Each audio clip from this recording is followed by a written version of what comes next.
But anything else you want to add before we get to specialists and turn that page? Ross, I'm trying to think of, I know one person that probably will not fare very well right now in Saints training camp. Sure. Who's that? It's you, Ross. Oh, that's very true.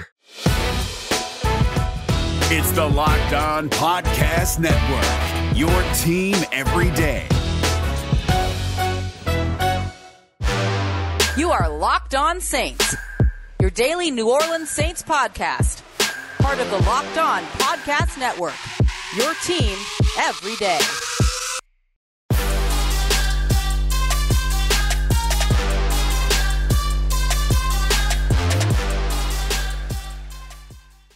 What is good, Who Dat Nation and Who Dat family? Welcome in to another episode of Locked On Saints, the daily podcast covering your favorite team, the New Orleans Saints, part of Locked On Podcast Network, your team every day. And on today's episode, I'm joined by my good friend, Dylan Sanders. You can catch all of his writing over at CanalStreetChronicles.com, soon over at the LSU Reveille as well. And of course, make sure you follow at SaintsCSC on Twitter, because Dylan is the social media guru behind it all going on over there. Eddie's everything. Time. I mean, that's right. The good stuff. I'm just playing. Anyway, but when it comes down to it, today's episode, what we're going to do is take a look at some superlatives as we preview Saints training camp.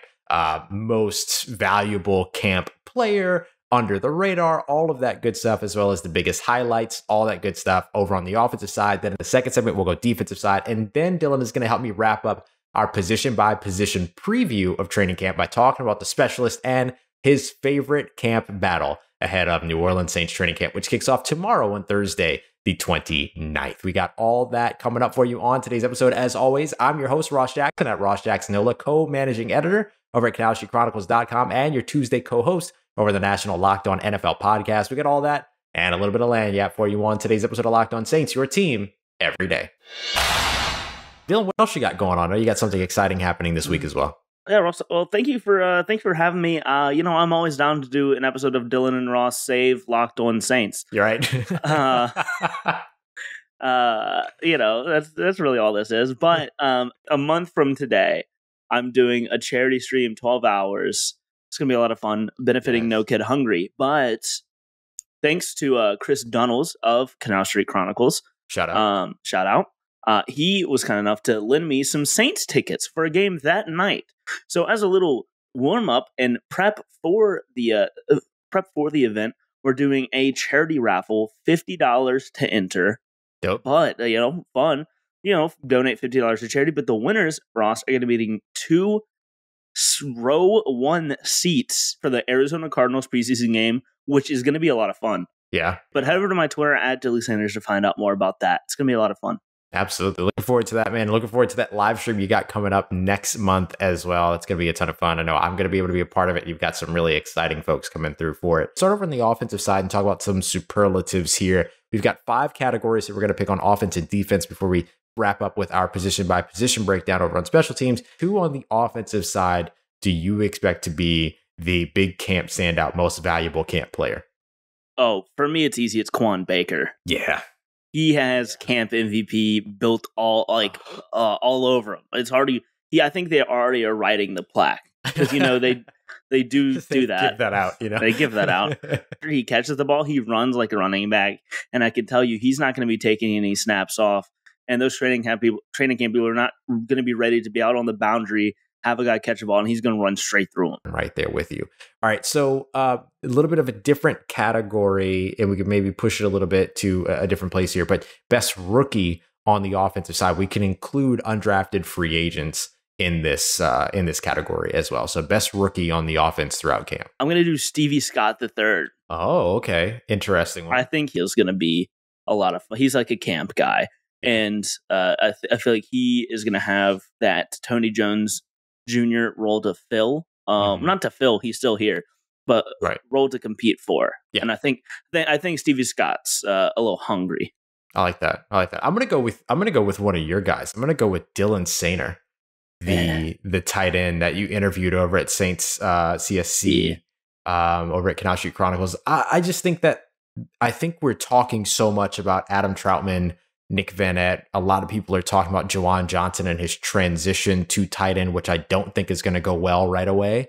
but I think can work for him in the future. But I think Dylan Sainer and Garrett Griffin are going to be the ones that end up engaged in sort of the tight end 3 battle.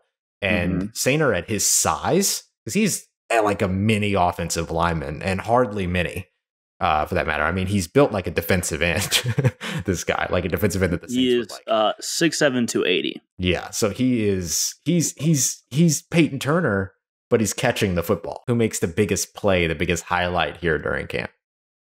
Marquez Callaway. Oh, yeah. Oh, wait. A bunch from No. Jameis Winston.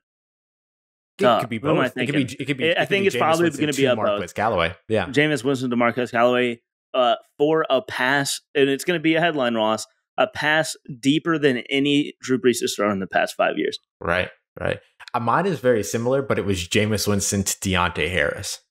That makes sense. Because I'm going to expect Deonte Harris to put a nice double move on somebody. All right, let's go to our next topic here over in the offense. We just got 2 of these left. We'll go most important free agent addition. I don't know if it's most important, but I think it's going to be the most notable guy at camp.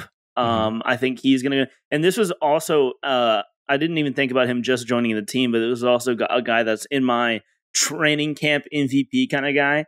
But Jaylen Mccleskey. Oh, yes. That's the same one I was going to go with. Yep. Yeah, absolutely. Jaylen Mccleskey, I think, is a guy that is going to have a lot of fun. People have not been talking about him with all this other stuff going on. Jaylen Mccleskey, I feel like, has a role in the Saints offense, and with that, his 5'11" build, deep threat kind of guy. 4.22 speed or 4.2 speed. I mean, the dude's incredible. And even if he doesn't make a name for himself over on the offensive side, he could still make a name for himself over on the special teams side. And then let's wrap this up with under the radar. Jaylen Mccleskey definitely could be that guy. But what about one more name under the radar on the Saints offense that Saints fans should keep an eye out on out of training camp? Adam Troutman. I guess I feel like, I don't know if he's under the radar, but he's I feel like generally under the radar. Like Saints fans know him, but like nationally, he's very much under the radar. I feel like we're going to see a different Adam Troutman during training camp, and I feel like that's going to be a lot of fun. Yeah, it's a really good one. And he's going to be leaned on quite a bit during training camp. Jameis Winston, Taysom Hill, they love their tight ends, and we're not going to have Michael Thomas to go to. And if there is one Saints tight end that has been working with one of the quarterbacks. Very true. Already, and it's Jameis and Adam Troutman. I'm going to go with Landon Young, who is coming in as a rookie. He's coming in as a young guy. He was drafted in the 6th round by the New Orleans Saints. Saints traded up to get him.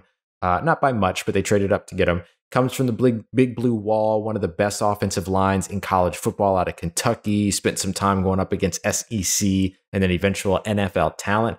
Really, really excited for this guy. And I think that he's going to end up doing something at some point that's going to stand out, right? He's going to put somebody on their behind or something like that, like on 2nd, 3rd team reps, wherever it is that he gets an opportunity. But I think he's going to take advantage of it when he gets it. Don't want to go without mentioning Traquan Smith, because I think Traquan Smith is in for a big camp too, but I don't think he's under the radar at this point. I think there's a lot of eyes on him and hopes that he will be exactly that. Yeah, Ross, I'd say that Traquan Smith is a pretty safe bet.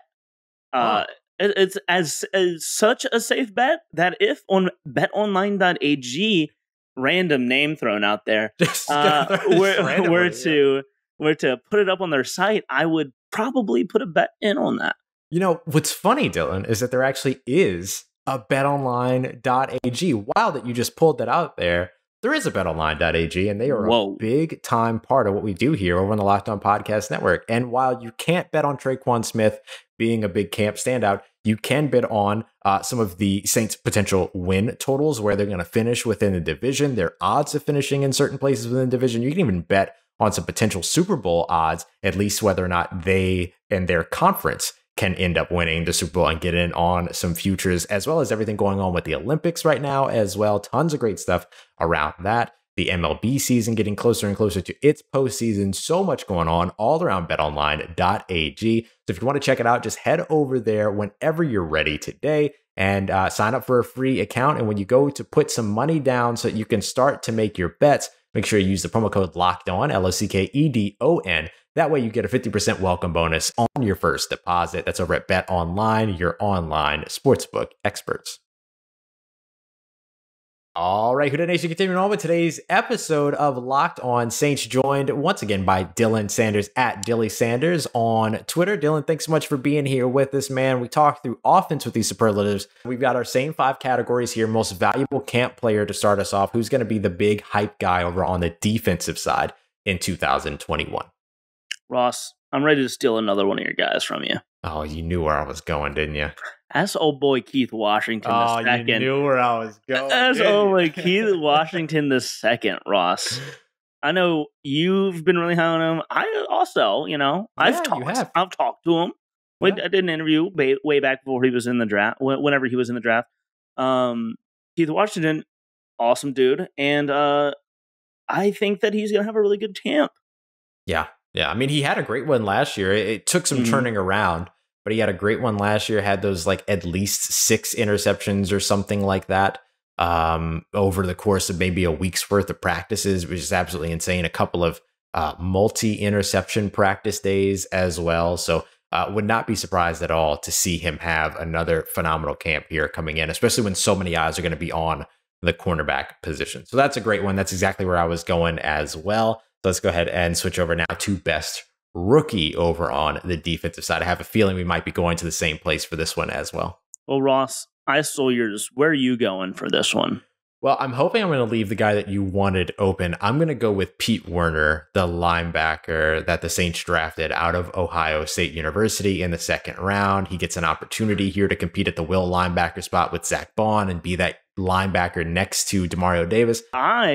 Ross wanted to go with Josiah Bronson. Okay. Out of Washington. I wanted to switch it up a little bit. Yeah. I want to switch it up. We've been talking about the wide receivers, cornerbacks, because that's obviously the most fun thing to watch in camp.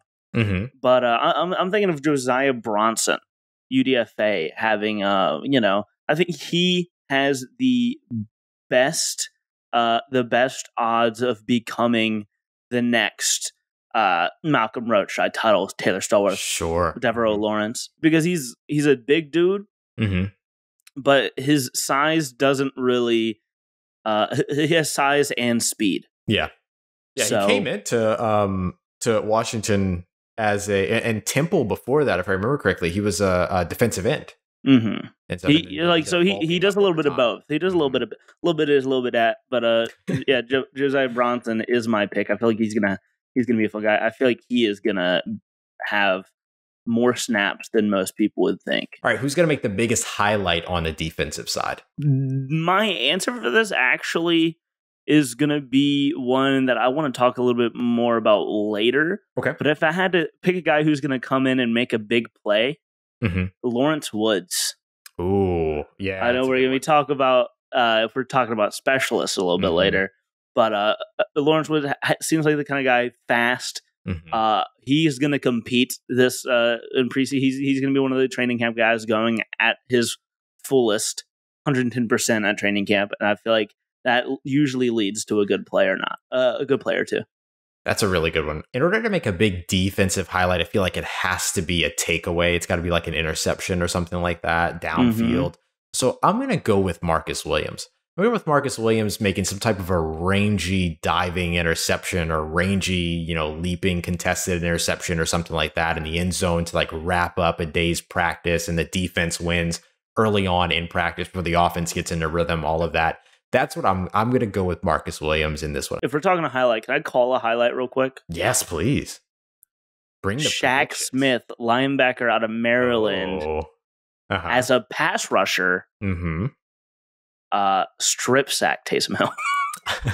I like it. I was going to bring up Shaq Smith here in a little bit too, so we'll end up talking about him a little bit more. Let's talk about most, let's say, how do we say it in the last one? Not necessarily most important free agent addition, but maybe the free agent addition that jumps out earliest. One that just happened a couple of days ago, Ross. Yeah. Brian Poole. I am in love with this pick. This pickup. Yeah, it's an interesting one, right? Like, how does this shuffle things along the defensive secondary, if at all, or does he just end up being depth more than anything else? But with him being a primary slot guy, kind of makes you wonder what's going to happen with CJ Gardner-Johnson or something like that. Like, are they going to move him outside? What's all going to happen? Can I just say, someone we both love, John Sigler. put it best today whenever he pointed out the fact that Saints fans have been complaining about PJ Williams as the dime back for however long, and now act like Brian Poole is not an important pickup. It's a good point. It's a really good point. Because now all of a sudden, at worst, he becomes your dime back.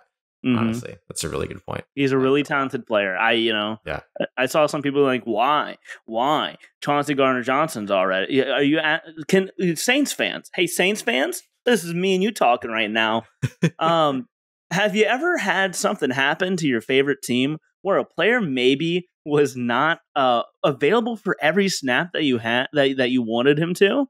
Oh, if only there was a situation in which you could then bring someone else in where it was not that much of a drop-off for a pretty cheap price. Huh? I feel like that's a situation we could have had addressed a couple times over the past couple of years, Ross. Absolutely. And now all of a sudden you have that. And I think that's a really, really good spot for them to be. So yeah, no, I think that's a great one to look at. I'm going to look over at a different position. I'm going to stay on the defensive line. And, Locked On Saints folks have heard me, listeners have heard me talk about this a ton, but I'm going to go with Tana Passanio. Just somebody that really has the opportunity to be like a rotational player on the edge as well as in the interior. I think he's going to get early reps in the interior, especially with the suspension to David Onyemata. I really think that he's going to be one of those guys that's going to kind of be like Malcolm Brown a couple years ago, to where he was picked up and then everybody was kind of like, okay. But then he ended up having kind of this great season for them and being one of the more underrated signings across the NFL. I think Tana Passanio has the ability to be a very important addition for the New Orleans Saints when it comes to free agency. And finally, one under the radar player that you want other Saints fans to keep an eye out on over on the defensive side. Ross, I think I'm going to go with Tana Passanio. We haven't talked about a lot. That's a really good choice. Just because, like I said, I feel like that happened early on in the offseason, and a lot of people have warmed off on it. But at the time, I feel like a lot of us were pretty excited for it. Yeah. I feel like that's a good guy, and he seems like a good guy for the locker room, which, you can never have enough of, even in what is known to be the best locker room in the NFL. Yeah. This is where I'm going to bring up Shaq Smith out of Maryland, who's coming in as an undrafted free agent. I think there are a couple of different places you can go here. Lorenzo Neal is where I almost went. I feel like he's got a pretty direct path. So I'm going to go with a guy like Shaq Smith. I think he's going to end up on the practice squad this year, but he's somebody that has a good relationship with Corey Robinson, the Saints secondary assistant, who was also responsible for bringing in Eric Burrell this offseason. He was also responsible for bringing in Tino Ellis last offseason. So he's coming in with, a coach's kind of high regard at this point, at a position where the Saints can use those potential game day elevations should they need him. And he's somebody that could absolutely be a quality special teamer for the New Orleans Saints as well, which is where we're going to go next when we talk about specialists going into our next segment. But anything else you want to add before we get to specialists and turn that page? Ross, I'm trying to think of, I know one person that probably will not fare very well right now in Saints training camp. Sure. Who's that? It's you, Ross. Oh, that's very true. You just like the build. You like the bulk. Yeah. But Ross, I would say there's one thing I would recommend to you, that I recommend you start doing even more, unless you already do, to bulk up and get ready, and build some muscle, Ross. I'm really excited to hear this advice. That's Built Bar. Built Bar? Yeah, Ross. What, do you know anything about Built Bar? I love Built Bar. Built Bars are incredible. They're delicious. They're so good. And it can, and you have my word. Eat enough Built Bars, you'll make an NFL roster. That's Dylan's word, not Built Bar's word. But if you want to try them out, sponsored by Built Bar. Go and check out BuiltBar.com. 9 incredible flavors, everything that you need, and a little something for everybody. You like mint and chocolate? There's mint brownie. You like peanut butter chocolate? There's peanut butter brownie. You like fruit and chocolate? There's raspberry, covered in 100%. Yes, you guessed it. Chocolate. Make sure you use the promo code LOCKED15, LOCKED15, so you can get a 15% discount on your next box of Built Bars. Go check them out at BuiltBar.com. Let's get it. Who Dat Nation, wrapping up today's episode of Locked On Saints with training camp beginning in earnest tomorrow on Thursday the 29th. So we have so much to continue to talk about as we want. Football is back, and I'm so excited about it. To help me talk about it throughout today's episode and preview training camp Dylan Sanders is here at Dilly Sanders on Twitter. And now we're going to talk about and wrap up our position by position preview. Dylan, what we basically did here over the course of the show is that we looked at every position group, named every player, all 86 that are currently on the roster, with us talking about the Brian Poole signing back on Monday's episode. And so now we're wrapping up, taking a look at the specialists. Now, when we talk about specialists, here's who we're talking about. Long snapper, Zach Wood. Kicker, Will Lutz. Those are your guys that are absolute locks, right? We try to project the roster, but they literally have no competition. And then, but you do have a competition when it comes to punter between Penn State undrafted free agent from last year, now going into his second year as an injured reserve all of last year, with Thomas Morstead now out. Blake Gilligan, formerly of Penn State, is the one who looks like he's in line to be the New Orleans Saints' next punter, but he has some competition with Syracuse punter Nolan Cooney. So we're going to start off with this conversation between the two punters. What are some of the things that Saints fans need to know about each of these punters?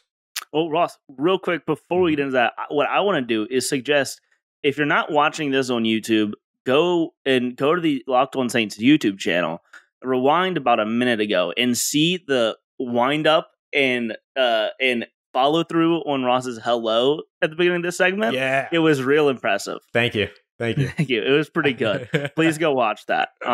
That's my Dylan Sanders advice of the day. But I am really excited about this punter battle, Ross. I've talked about it relentlessly. I love it. It's not really even a it's Blake Gilligan is the guy. But Nolan Cooney could come through and impress, and it wouldn't surprise me. Yeah. I'm really excited. So Blake Gilligan is the guy. Like it's the guy. He's already on a contract. It's 2 more years on his contract. Nope, two more counting this year. Mm-hmm. Counting. He has the relationship with Thomas Morstead. Mm-hmm. And he's in line to be the guy. And